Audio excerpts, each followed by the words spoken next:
Well, tsunami waves reaching Hawaii and the west coast this morning after a historically powerful earthquake hit off of Russia's coastline. Thankfully, no damage or any damage that was reported was minor.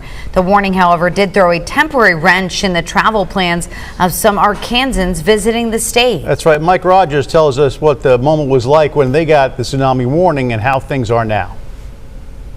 The smiling faces of Creighton and Kaitlin Rumbaugh after experiencing the aftershocks of an 8.8 magnitude earthquake on their Norwegian cruise line Hawaiian vacation. We went as high as like 5,200 feet. We were just above the cloud line. We wanted to make sure we wanted to get far, far away. The U.S. Geological Survey said 24 aftershocks of magnitude 5 or higher were recorded from the quake last night. And Rumbaugh says the ship was told to leave port immediately after docking in Hilo to be safe from tsunami waves. there was actually about 600 plus passengers that were left ashore because they made an immediate departure from the port to get out into deeper waters at the request of the Coast Guard.